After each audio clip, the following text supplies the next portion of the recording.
Are you there? How you doing, Thomas? Thanks, Lonnie. Very nice to join you guys. Welcome to the panel discussion on multi-ethnic collaboration to achieve equal opportunity and justice for all. As Lonnie mentioned, I'm Thomas Lee, and I lead public policy in the San Francisco office. Joining me today are three panelists who lead diverse communities. First, we have Cassandra Jennings, President and CEO of the Greater Sacramento Urban League. Next, we have CC Yin, Founder and Chair Emeritus of APAPA. And last but not least, we have Basim Elkarra, Executive Director of the Council on American Islamic Relations, Sacramento. Now, before we even begin discussing how we could collaborate together, let's talk a little bit about the problems we want to address. Starting with you, Cassandra, through your work at the Urban League, what are the barriers that you witnessed, challenges that you see within the minority communities? Well, thank you. And right now, the challenges that we see are twofold. One, around the civic unrest that we have, and secondly, around the COVID and the disparities, particular in minority communities. And so what we find is that you hear the voices loud, and when you think of police brutality, it's not just that. It's all of the overlying that then comes with housing and lack of education and lack of access that plagues our community. And so the opportunity here is to really look to see where we can take this moment when we hear all the voices, not only African American communities, but everybody's coming out saying enough is enough. How do we take this moment and make it into a movement for really transformational change? And CC, you have worked within the API community for decades, building bridges with other minorities. What are the barriers you've seen? Well, Sandra said about one minority, another late minority from Asian Americans as a new immigrant to this country, including myself. Of course, railroad worker come here before us. The major challenge is the cultural differences, and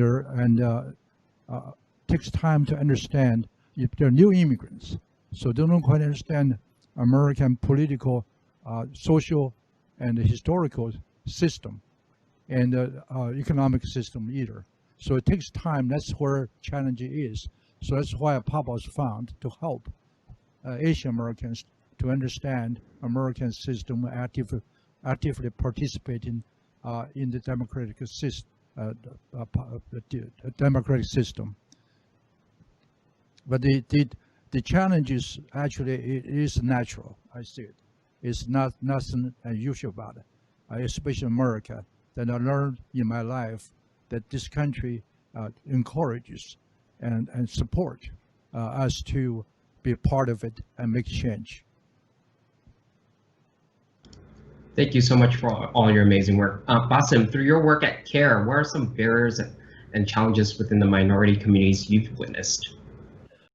I think it's generational management and generational conflict. What we need is more pipeline leadership programs where we empower the next generation to take over leadership.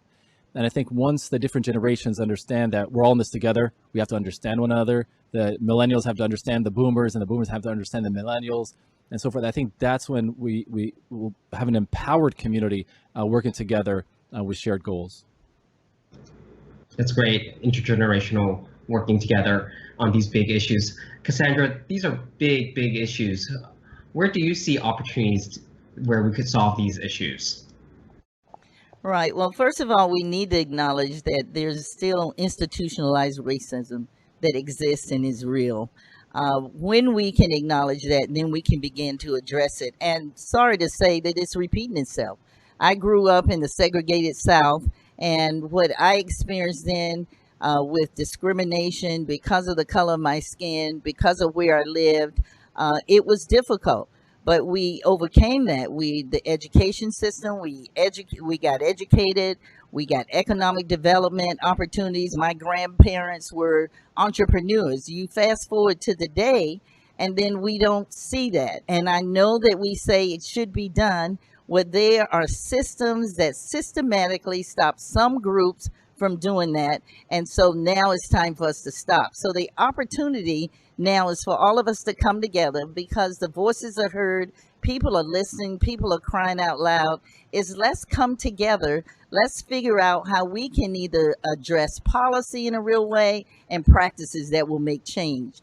And some of those specific things will be as individuals, I think people can challenge the system whenever they want, whether it's at work, whether it's with your families. Let's have the discussion about race, about racism. And then collectively, we can get behind some policies and some specific actions, like how about an economic development activity that we can all work together, or a policy like Prop 16, where we can really make a change and have a real discussion about race.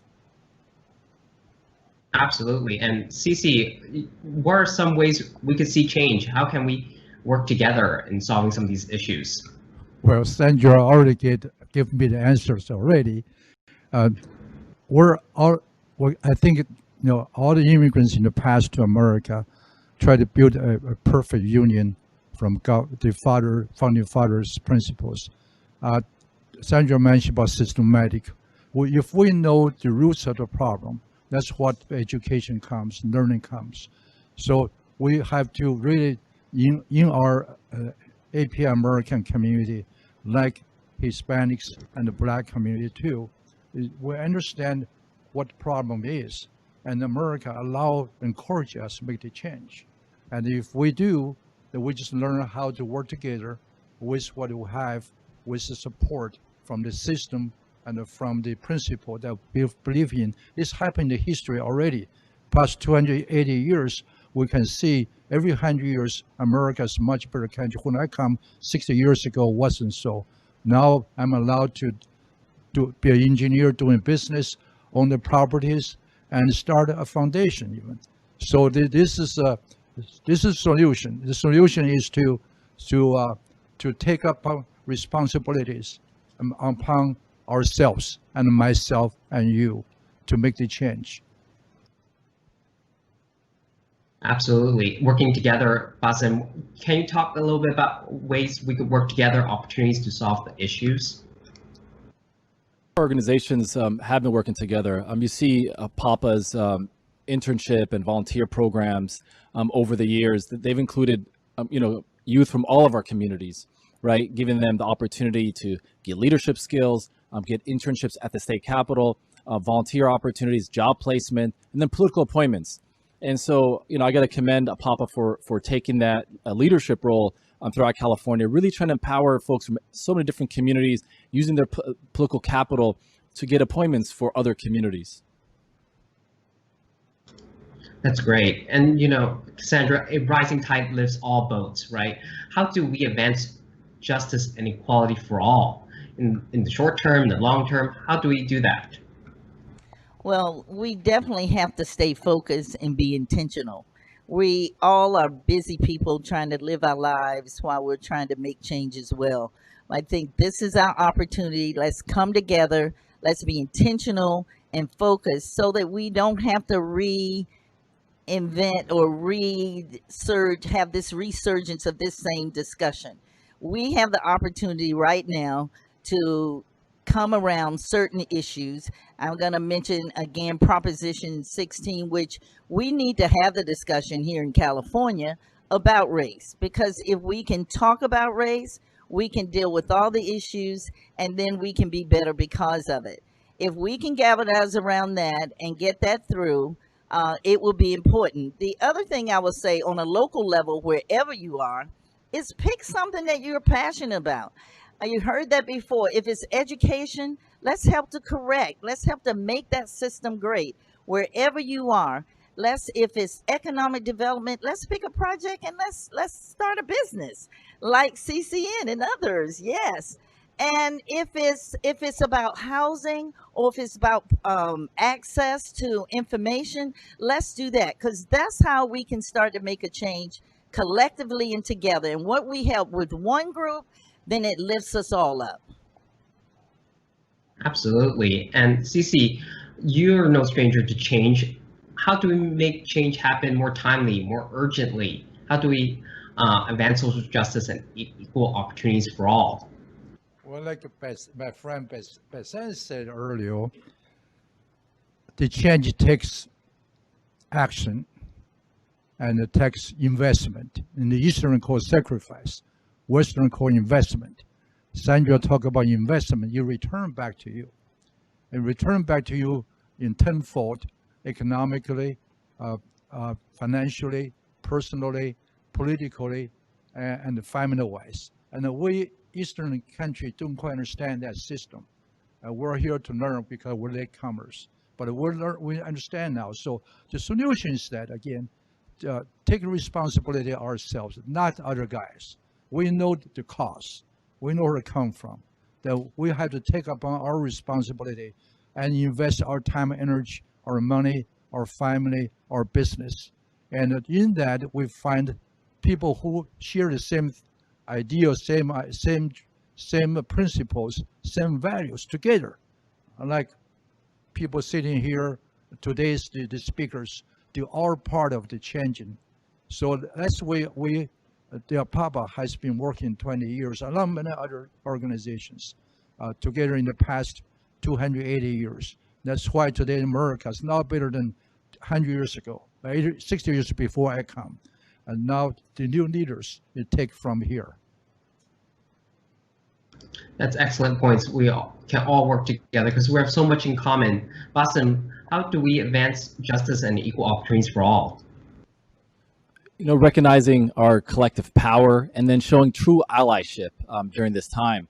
I mean, understanding that many Asians, including Middle Easterns or West Asians, that the reason they're here, the reason for the 1965 Civil Rights Act is due to the 1965 Immigration Act is due to the 1964 Civil Rights Act. So we owe the Black community so much for their struggle in the 60s and until today, and which allowed our communities to come to this country and give to this country. So understanding true allyship is to really understand one another, understanding our collective power, and that if you are elbowing, if you feel like you could, the only way to advance your community by elbowing others out of the way, then you've lost. We're all in the same boat. And when we're all strong together, that's when we can make a difference and push this country forward. And Basim, that's an excellent point, when we all work together and being a good ally. You've seen all these changes happening, from like NASCAR flag being banned to the Columbus statue being removed from state capitol. Do you see what's happening right now as like changes moving forward in the right direction? Certainly. I mean, this is the largest protest that we've seen in the past 50 years. And if you look at the protests, you see people from every background coming together. The rallies in Sacramento have brought everyone from every background, every faith background, every ethnicity, and really just people holding hands saying enough is enough. When our Black brothers and sisters are suffering, we all suffer, and we have to be there to show true solidarity during this time. And we have a historical opportunity to make a difference for this country. And Cassandra, are you optimistic? I certainly am optimistic, and I think the protests and the voices are crying out loud. I think where the opportunity needs to be is, it can't be a movement. It has to be, it can't be a moment. It has to be a movement. So we need to take this energy. There is a continuum of things that need to be done for real change. So how do we take the protest to, as CC said, up to action? And those actions can take many forms. And that's why we're encouraging, let's collectively decide, what are the 3, what are the 10 things that we can agree upon and push forward and really see transformational change? And CC, are you hopeful for the future? I'm super hopeful, especially my senior ages now, to see young generations, 6 next to me, I see you around here, that America is made that way. It's made for us to make changes with the time. The government is made over earlier times by the founding fathers, with the idea of freedom, of all men born equal, with liberty and justice for all, and created 3 branches of government to protect that, to ensure that. But the time changes. They never knew the African people come, and the Muslim come, the Asian come. So every change coming, we have to change for that. Meantime, our government needs to, our leadership needs to represent people who are not. It's our responsibility. You and I, we have to change the government. We have to change the leaders. We have to. You and I have to change it. That's why we need to organize it, get collectively together with a common mission, common goal, common belief, and like the past immigrants, next 10, 20 years will be a much better country.